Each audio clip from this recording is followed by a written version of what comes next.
My manager yanked my cable, humiliated me in front of the whole office, then smirked like he'd won. But he didn't know I'd just gotten a job offer that let me expose everything and bury his career for good. When he ripped the HDMI cable from my laptop, the room didn't just go quiet, it died. The massive glass conference room at Stratus Analytics froze in that sterile, humming silence that only comes right before someone's life implodes. The screen behind me blinked blue. No signal. My name, Mara Ellison, vanished off the title slide that had just displayed months of work. And standing next to me, still holding the cable like a weapon, was Ryan Hale, my boss, my mentor, and as I just learned, my executioner. He didn't yell, he didn't have to. "Mara," he said, in that calm, deep voice that had once convinced entire boards to trust him. "We can't present unverified data. Please sit down." He turned to the partners, investors flown in from London and Singapore, and smiled that politician's smile. "We'll take a quick reset." That word, reset, sounded harmless, but I knew what he was doing. He was about to bury me in real time. And then, like a cruel punchline, my phone buzzed in my pocket. A text notification appeared on the screen I'd locked only seconds earlier. It was from an unknown number. "We saw your draft. He's stealing you blind. Call me after this meeting."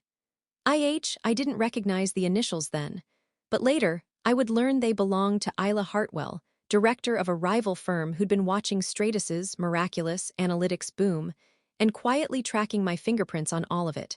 Right there, though, all I could see was Ryan, perfectly calm, perfectly collected, waving to IT for a technical assist. He turned toward me with that sympathetic, patronizing tone he used when he wanted to make me look small. "Take 5, Mara. Get some water." And the partners nodded, because of course they did. They didn't know he had just rewritten my slides the night before. They didn't know he'd swapped the dataset for one that made the projections look cleaner, smoother, safer for investors. They didn't know I'd stayed up until 3 a.m. rerunning every model because I'd caught the inconsistency and fixed it. And they didn't know that the version he just unplugged, the one I'd been about to show, was the truth. When I looked down, my hands were shaking so hard I could barely keep hold of my laptop. Ryan leaned in close enough for only me to hear. "You should thank me," he whispered. "I just saved your job." That's when I understood this wasn't an accident. He had planned this moment. Every line of the accidental data error, every smirk, every "I'll take it from here." He'd built me up to make the fall more dramatic, and I fell for it. When I finally lifted my eyes, the CEO was looking at me with that disappointed expression that burns worse than anger. "Let's get this cleaned up," she said. "Ryan, you take the floor." He smiled, handed the HDMI cable to it, and stepped into my spot. The spot where my work should have been presented.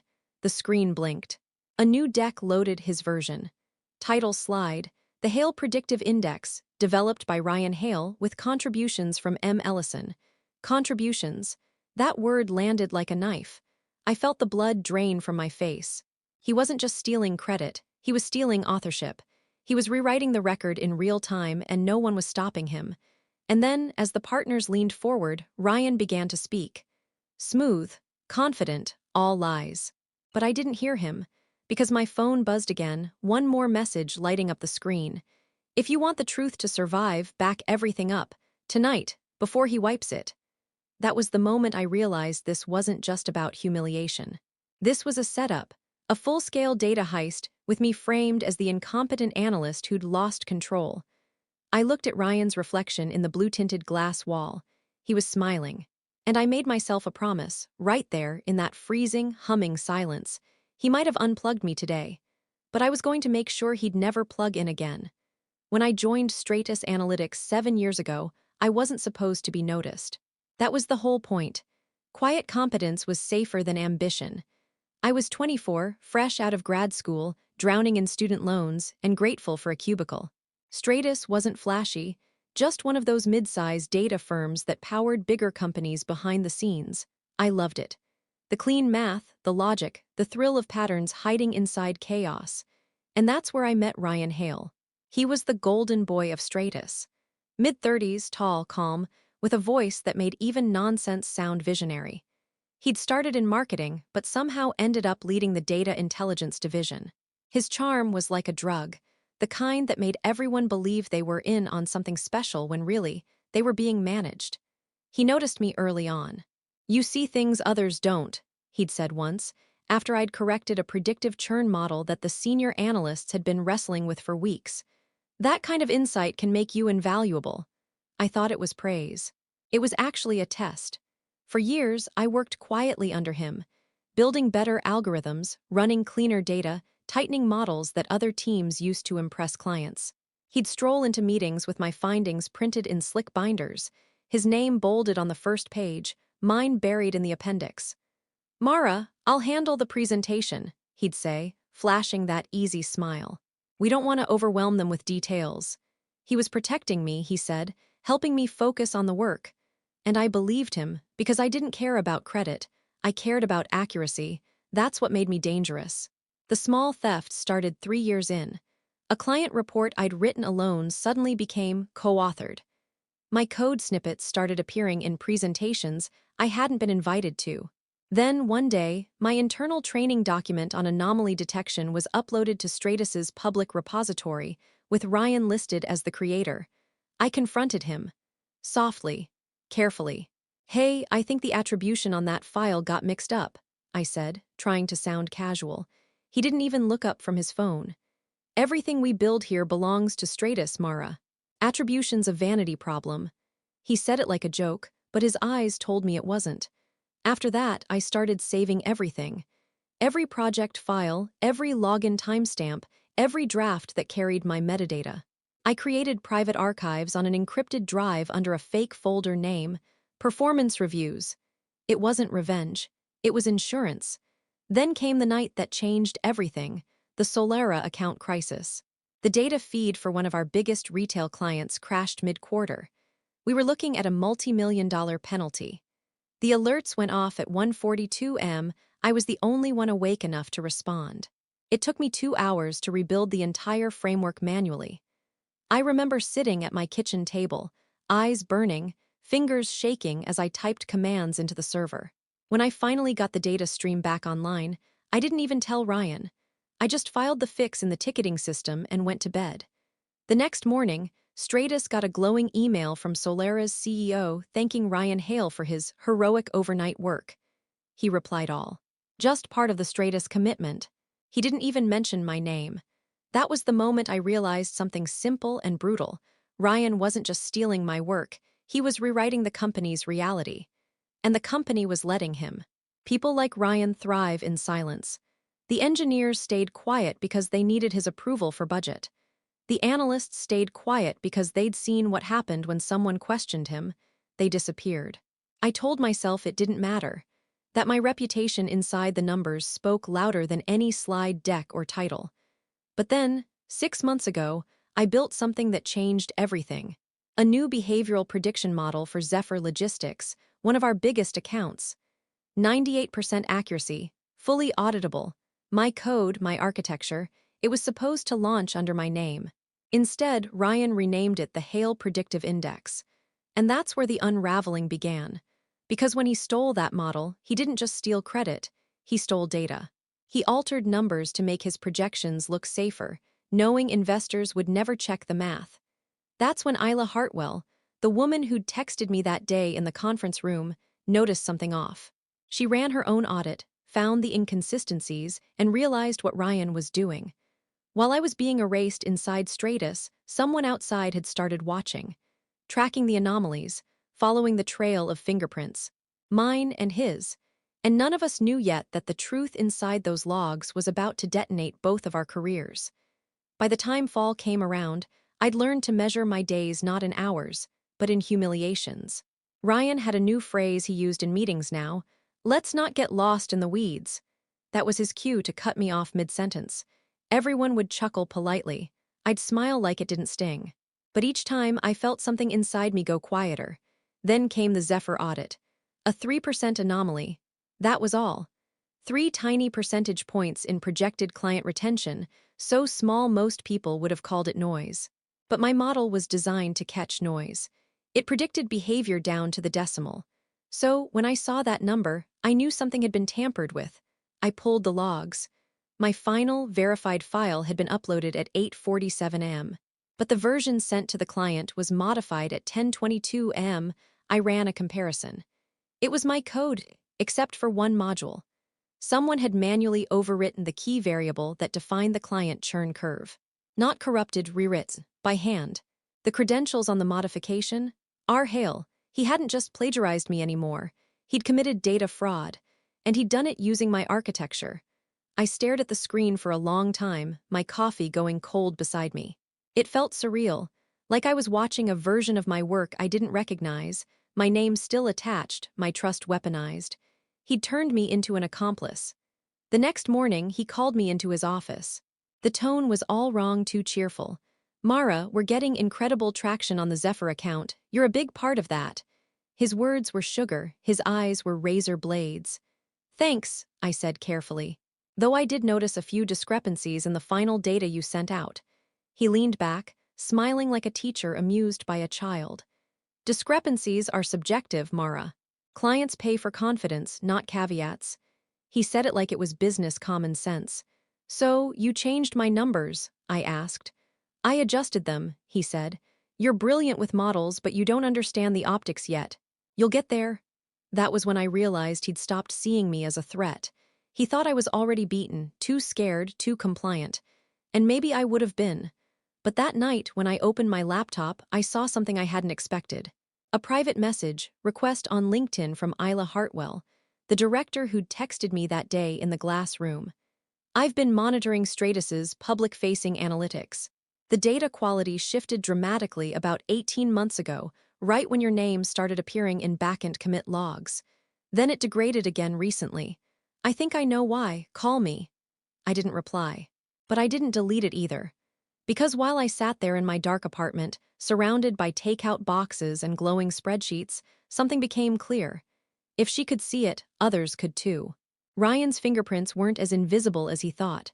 I spent the next week quietly building a separate archive, not just the files I'd already saved, but the proof of alteration. Server logs, access histories, screenshots. Even an auto-generated metadata trail showing exactly when Ryan's credentials had modified my work. I called it Project Sentinel, my digital insurance policy, my truth. Meanwhile, Ryan's tone toward me started to shift. Gone was the fake mentorship. Now he was condescending, sharp, public. In meetings, he'd interrupt me with a smile. "Mara's great with the numbers," he'd say, "but she's not quite ready for strategic storytelling yet." One day, during a team call, he looked me dead in the eye and said, "You're getting sloppy. If you can't control your data quality, I'll have to." It wasn't feedback. It was a warning. And then came the email that turned my stomach. Subject: Risk Assessment M. Ellison. I wasn't supposed to see it. A junior HR rep accidentally hit reply all. The body read, "Mara's performance has become inconsistent. Her travel to external conferences suggests she may be interviewing elsewhere. Given her access to the Zephyr model, I recommend limiting her system privileges immediately to mitigate data leak risk." It was signed, Ryan Hale, Director, Data Intelligence. He was painting me as a flight risk. Disloyal. Dangerous, the perfect setup. I didn't delete the email, I printed it. Then I uploaded a copy to Project Sentinel. By the time Ryan smiled across the hall at me the next day, I wasn't scared anymore. Because I finally understood what he was doing and what I was about to do back. He thought I was still his quiet, obedient analyst. He had no idea I was about to become his biggest variable. It happened 3 weeks later. A Friday morning, gray sky, half-empty office. I was running on caffeine and quiet rage. Mark, one of the junior analysts I'd mentored, stopped by my desk looking pale. "Hey," he whispered, glancing around like he was about to confess a crime. You should know what's happening upstairs." "What?" "They're in the boardroom right now. Ryan's presenting the Hale Predictive Index." My heart stopped. "The what?" Mark swallowed hard. "Your Zephyr model. He renamed it. He's pitching it to the executive board as his proprietary framework. Says he's been developing it for the last 6 months." I just stared at him. 6 months. That was how long I'd been building it. Alone. "He called you a brilliant technician," Mark added. "Said you were a great support during development, but you lacked the strategic vision to scale it." The words hit like bullets. He wasn't just stealing my work, he was rewriting my role in it, turning me into a glorified assistant in my own creation. I thanked Mark quietly. He looked sick walking away. The whole office was complicit, whether they liked it or not. That evening, I stayed late. Everyone else had gone home. The only sound was the hum of the air conditioner and my own heartbeat in my ears. I opened my private archive, cross-referenced timestamps, and saved every piece of proof that tied my name to that model. At 11:43 p.m., I got an email. Subject: Invitation to speak, DataCon West 2024, San Francisco. They wanted me to join a keynote panel on the ethics of predictive modeling. For a second, I felt something I hadn't in months: hope. I forwarded the request to Ryan for travel approval. I expected him to deny it to keep me contained. But 5 minutes later, his reply came through. Approved. Great visibility for the team. Enjoy the trip. That was when the unease started. Ryan never did anything generous without motive. He wanted me out of the office, and I knew it. Still, I went. Because sometimes you have to walk right into a trap just to see how deep it goes. DataCon was a blur of fluorescent lights and tech jargon. After my panel, ironically titled Integrity in Predictive Modeling, a woman approached me. She was tall, severe, her gray coat perfectly pressed. Isla Hartwell. I recognized her from her LinkedIn photo instantly. Mara Ellison, she said, voice clipped but kind. That was a pointed discussion. Thank you, I said carefully. You've been at Stratus for 7 years, she asked. That's interesting. We track the analytics your firm publishes. The quality shifted dramatically about 2 years ago. Then it started to decline. Care to tell me why? Her eyes were sharp. She already knew. I don't know what you're implying, I said. Oh, I think you do, she replied. You have a digital fingerprint, Mara. Every true analyst does. Your work is distinctive, precise, self-correcting. The recent reports, they're sloppier. It's almost as if someone else is rewriting your models. I felt my pulse spike. Why are you telling me this? Because the person doing it isn't very good at covering his tracks. She slipped a business card into my hand. When you're ready to stop cleaning up someone else's mess, call me. The card was thick, heavy, embossed in silver. Calix Global Director of Data Ethics, Isla Hartwell. By the time I flew back to New York, I couldn't stop replaying her words. Not because she'd offered me an escape, but because she'd just confirmed something I'd started to suspect. Ryan wasn't only stealing. He was corrupting the data itself. When I walked into the office Monday morning, I found proof. An email, forwarded accidentally by a junior HR rep, popped into my inbox. From Ryan Hale to HR Director, COO Subject. Risk Assessment M. Ellison, Mara's recent travel to DataCon was not authorized through proper channels. She may be actively interviewing. Given her privileged access to proprietary models, she represents a data security risk. Recommend restricting her system permissions and securing the architecture immediately. I sat there, reading it over and over. He'd laid the groundwork perfectly. He was discrediting me before the theft even went public. By the end of the day, my system access had been quietly revoked. No notice, no explanation. When I went to Ryan's office, he was already waiting. Come in, he said smoothly. I assume you've noticed your credentials are limited now, just precautionary. You've been distracted lately. Distracted? I repeated. You've been working too hard. Take a breather. He smiled, like he was doing me a favor. Trust me, Mara, you'll thank me for this. It wasn't until that night, sitting in my dark apartment, that I realized the truth. He didn't just want my work. He wanted me erased. And by the time I discovered what he'd really done with my model, I was already too late. The night after I lost my access, I sat in my apartment surrounded by hard drives, coffee cups, and fury. Ryan thought he'd shut me out. He had no idea I'd spent months quietly building Project Sentinel, my private, time-stamped archive of every file, log, and message he'd ever touched. I wasn't going to HR. I wasn't going to plead for fairness. I was going to take him down the only way he'd understand, through the data. That week, I barely slept. Every night after work, I opened my personal laptop, the one not connected to Stratus's internal network, and started assembling what I called the record. It wasn't just the models or code anymore. It was everything: original datasets with untouched timestamps, server logs showing Ryan's credentials making unauthorized edits, email headers proving he'd forwarded my files to his personal account, screenshots of his HR risk assessments about me. Voice memos, muffled recordings from my phone when he'd belittled me in private mentorship meetings. By the time Friday hit, I had more evidence than HR, legal, and it combined, if I ever chose to use it. But I wasn't ready yet, because Ryan wasn't done. Late that Friday, as I was packing up to leave, I got a meeting invite. Subject: Global Partnership Pitch Internal Review, Monday 10 a.m. Presenter: Ryan Hale Support. M. Ellison. I froze. The Zephyr model, my model, was going public. That pitch wasn't just another client meeting. It was a 9-figure deal with Atlas Logistics, a global supply chain firm that could redefine Stratus's future. He was using my architecture as the centerpiece of the presentation. And now, with my access revoked, I couldn't even defend myself. Unless I still had my original version. The real Zephyr framework, the one Ryan hadn't doctored. The one that worked. That weekend, I built a plan. A quiet, meticulous, surgical plan. I spent 48 straight hours verifying every number, rewriting every slide, and embedding my invisible watermark into the data. A subtle hash code buried in the algorithm itself that proved authorship down to the line of code. No one could fake it, not even Ryan. By Sunday night, I had 2 USB drives sitting on my coffee table. One labeled truth, one labeled decoy. The decoy held an earlier, flawed draft, similar enough to pass casual inspection, wrong enough to fail under scrutiny. The truth drive held my complete presentation, my full 82-slide masterpiece, validated and bulletproof. I sent the decoy to my Stratus email that night, encrypted but accessible. That's the one I knew Ryan would find. The real one stayed offline, with copies stored in 3 separate cloud vaults under my personal control. Then I set up an automatic email, pre-scheduled to send in 72 hours. It was addressed to Isla Hartwell at Calix Global.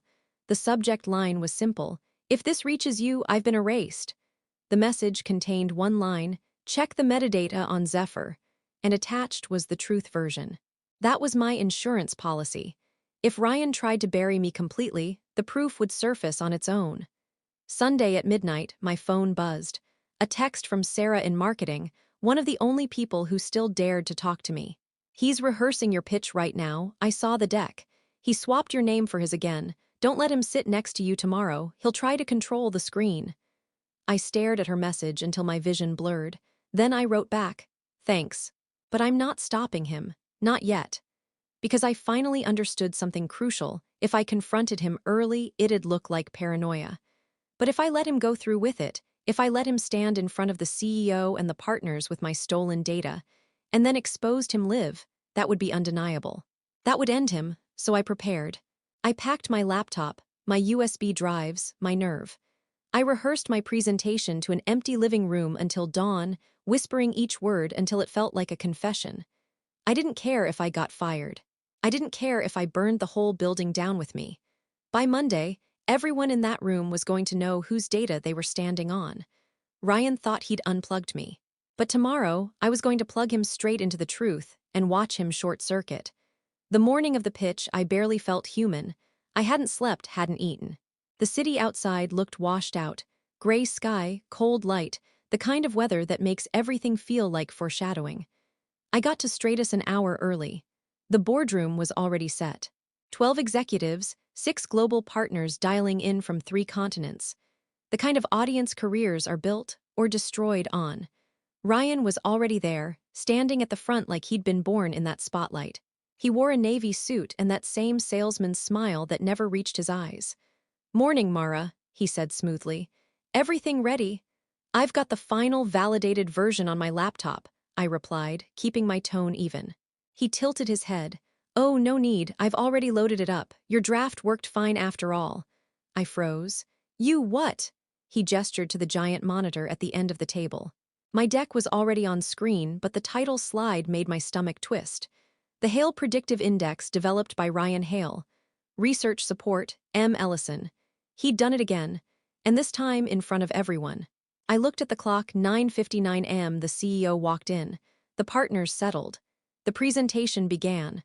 Ryan took a step forward, hands open, voice steady. "At Stratus, we don't just predict outcomes, we define them. Our new proprietary model increases accuracy in behavioral forecasting by 12% year over year." Every word out of his mouth was a lie. And every lie had my code underneath it. I forced myself to breathe. Wait, I told myself. Don't move yet. When he clicked to the second slide, I caught it. The subtle flicker on the data visualization, the watermark hash. It was faint, but it was there. Proof that this was my model. Halfway through the presentation, one of the partners raised a hand. Can we validate these projections independently? Ryan smiled. Of course, all numbers are auditable.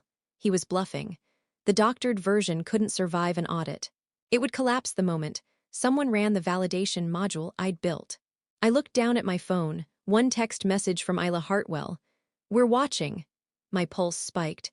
How could she know about this meeting? Unless, my thoughts cut off as Ryan turned toward me mid-sentence. Mara, why don't you explain the technical validation process? This was your area of support. Support. The word burned, but this was my moment. I stood. Actually, I said evenly, the model he's presenting isn't validated. A hush spread across the table. Ryan laughed softly. Mara's a perfectionist. She worries too much. Everything you're seeing is fully vetted. By you, I interrupted. Not by the data. He shot me a warning look, the kind that says shut up or I'll bury you. I didn't. The numbers he's showing you are manually altered, I said, voice steady. You can verify it yourselves. Check the logs for the commit timestamps, October 10th, 10:22 am. You'll see the edit under his credentials. The CEO blinked. Is this true, Ryan? He chuckled, the sound brittle. That's absurd. She's confused. We've been working long hours. And then, before I could stop it, before I could finish what I'd planned, Ryan reached down, grabbed the HDMI cable from the laptop, and yanked it. The screen went blue, no signal. For a second, no one moved. He turned to the CEO. Apologies, technical issue. Then to me, under his breath, you just killed your career. But before I could speak, something unexpected happened. The monitor blinked, then came back on. But it wasn't Ryan's deck this time. It was mine. The truth version. My 82-slide, time-stamped presentation loaded itself like divine intervention. At the bottom of the screen, a watermark shimmered faintly. Ellison Model V3.8 Final. Ryan froze. What the hell? He hadn't realized I'd connected wirelessly before the meeting started, syncing my laptop to the secondary port in the room. The same network he'd used to hijack my files. Only this time it worked both ways. The partners leaned forward, confused. What are we looking at? One of them asked. The real model, I said. The unaltered data. The one that actually works. The CEO's voice was sharp now. Ryan, did you authorize this? Ryan's face drained of color. She's hacking the system. No, I said calmly. I'm showing you proof. Slide after slide advanced automatically, each timestamp, each audit log, each edit labeled with the username rail@stratuscorp.com. It was over in less than 2 minutes. Ryan lunged for the laptop. Turn it off! Security moved before he did. The CEO raised a hand. Leave it. And then my phone buzzed again. Another text from Isla. You weren't supposed to trigger it yet, but it worked. I stared at the words, my heart pounding. What did she mean, trigger it yet? I didn't have time to ask. Because every screen in the room, every partner's remote display, suddenly mirrored mine. The presentation had gone live, not just internal, public. A global link now displayed across the footer, shared from Calix Global Data Integrity Monitor. My blood ran cold. Isla hadn't just been watching, she'd been recording, she'd leaked the truth herself. Ryan turned on me, eyes wild. You set me up. No, I said quietly. You set yourself up, I just gave you the stage. He looked around the room, but no one would meet his eyes. Outside, the storm clouds finally broke, rain hitting the glass in heavy, rhythmic bursts.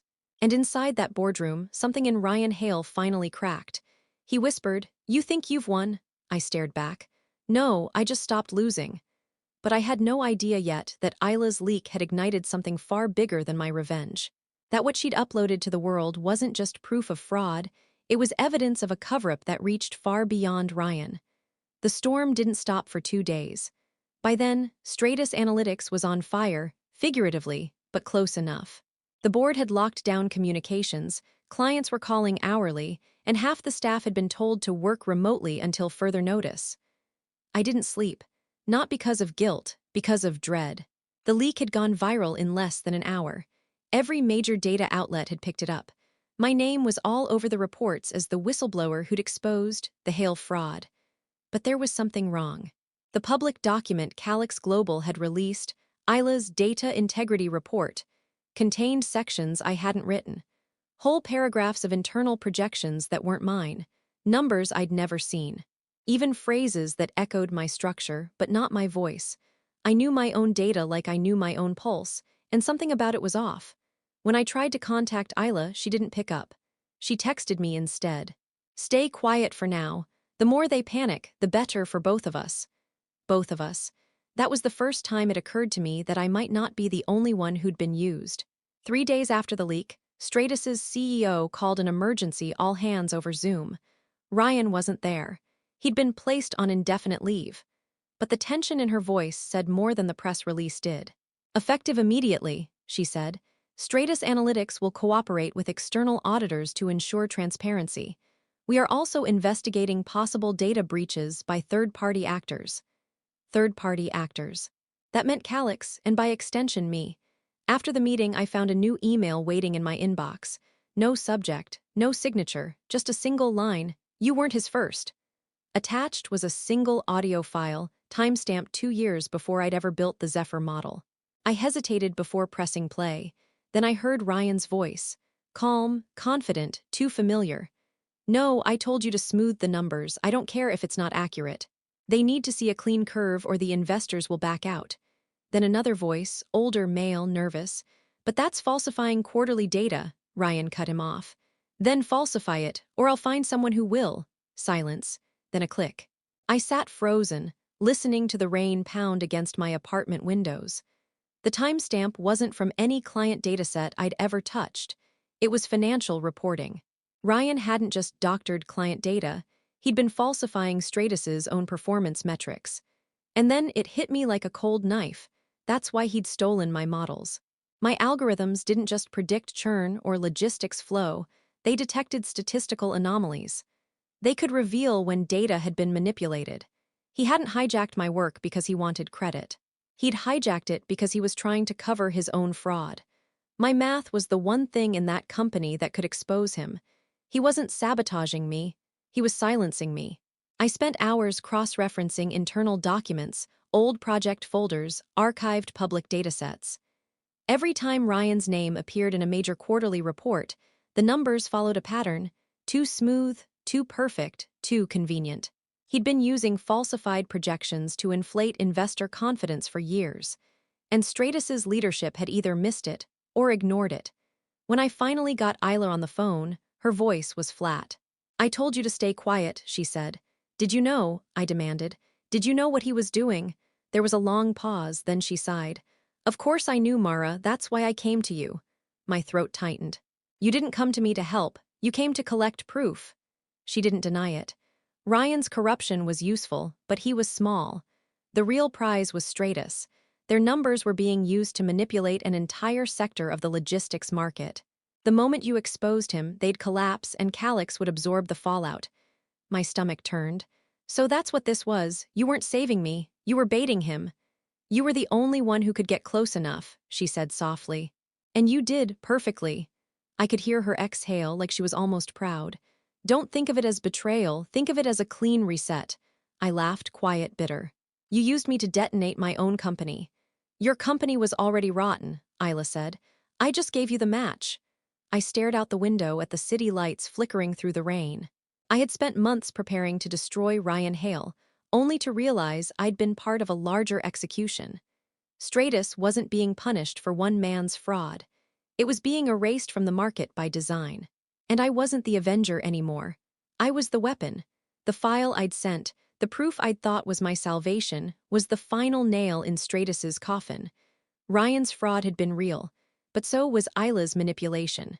And somewhere in that perfect storm of ambition, deceit, and data, I'd lost control of my own truth. But not for long. Because if they thought I was done, they'd forgotten who built the models that predicted collapses in the first place. By the end of that week, Stratus Analytics was a sinking ship. Ryan was gone, the CEO had resigned for personal reasons, and Calix Global, Isla's firm, was being praised in the press as the guardian of data integrity. It was almost poetic. Almost, except I knew the truth. Calix hadn't rescued me, they'd used me. My evidence, my code, my name, it all served as the spark they needed to publicly cripple a competitor and swallow its clients whole. I wasn't a whistleblower. I was a bullet they'd loaded, fired, and forgotten. And Isla Hartwell, she didn't even flinch when I confronted her. The first week I joined Calix, I was escorted straight into a boardroom with her, their general counsel, and a group of auditors. They made it sound like onboarding, but I could feel the calculation in every question. They weren't verifying my integrity, they were verifying their ownership. They wanted my proof, my logs, my brain. I handed them everything except one thing: the root file, the original, unaltered architecture of the Zephyr model. The one that still had the internal key structure to trace every single manipulation ever run through it, including the falsified Calix report Isla had pushed live. I'd built it to track anomalies in human behavior. Now, I was using it to track her. Over the next month, I watched from inside Calix's glittering new office as Isla orchestrated Stratus's public dissection. She called it market correction. Clients fled Stratus in waves and landed neatly in Calix's arms. Isla became the industry's patron saint of truth, and I was her silent exhibit. Until one night, I got a message from an unknown number. "You don't know me, but I used to work under Hale. I saw what they did to you. I have something you'll want to see." It was a file. Stratus internal transfer log CSV. When I opened it, my blood went cold. The metadata showed that 3 weeks before the leak, Calix's servers had received a large encrypted upload from a Stratus IP address, labeled Ellison model. Timestamp: the night Ryan had revoked my access. Sender: iHartwell@calixglobal.com. Isla hadn't just been waiting for my whistleblow, she'd stolen my entire model before the fall. Everything that came after the offer, the rescue, the sympathy was theater. She'd orchestrated the entire war. So I started building again. Not a new model this time, but a trap. Over the next 6 weeks, I quietly rewrote my algorithm into something new: a predictive ethics system designed to detect data laundering across networked firms. It was elegant, invisible, self-learning. I called it the mirror. It didn't just flag tampering. It recorded the fingerprints of whoever touched it. When it was ready, I disguised it as an optimization upgrade for the Calix platform and sent it to deployment. It installed itself silently across every major account Isla controlled. And then I waited. Within 48 hours, the mirror caught its first pattern: a discrepancy between Calix's integrity reports and the raw client datasets. Their own analytics were being massaged, subtly, beautifully, to make performance appear flawless. Exactly like Stratus. Exactly like Ryan. Only this time it was Isla behind the keyboard. I packaged the logs, layered with metadata and network traces, and saved them in a folder titled Ethics Review Hartwell. Then I sent them, anonymously, to every major client, journalist, and regulatory body Calix had charmed. At 8 o'clock a.m. the next day, I walked into the Calix offices for the last time. The place was chaos, screens flashing, phones ringing nonstop. The story had already hit. Calix Global falsified integrity reports, internal source confirms. I didn't wait to see Isla's face. I went straight to my office, logged into my secure server, and ran the mirror's final command: execute. Transparency protocol. Every model, every altered number, every manipulated report in Calix's system went live to the public, free to download, free to audit. My name wasn't on a single line, but the signature hash in the code spelled one simple word: Ellison. By noon, Isla had gone dark. By dusk, Calix stock had cratered. By midnight, every news outlet in the industry was reporting the same thing: the guardian of integrity was just another fraud. I didn't smile. I didn't celebrate. I sat alone in my apartment, lights off, watching the city breathe. Ryan Hale's career was over. Isla Hartwell's empire was collapsing. And my model, the Zephyr architecture, was now open source, in the hands of every analyst who ever wanted truth to mean something. When my phone buzzed one last time, I almost didn't look, but the number was familiar. Ryan Hale. The message read: "You ruined me, but you saved them. I don't know which one you meant to do." I typed back: "Both." Then I deleted his number, closed my laptop, and sat back. Outside, the storm had finally stopped. The streets glistened under the city lights, washed clean. I'd burned 2 empires to the ground to expose one truth. In a world built on data, lies always leave fingerprints. I just made sure everyone could see them. Truth doesn't need noise, it just needs proof.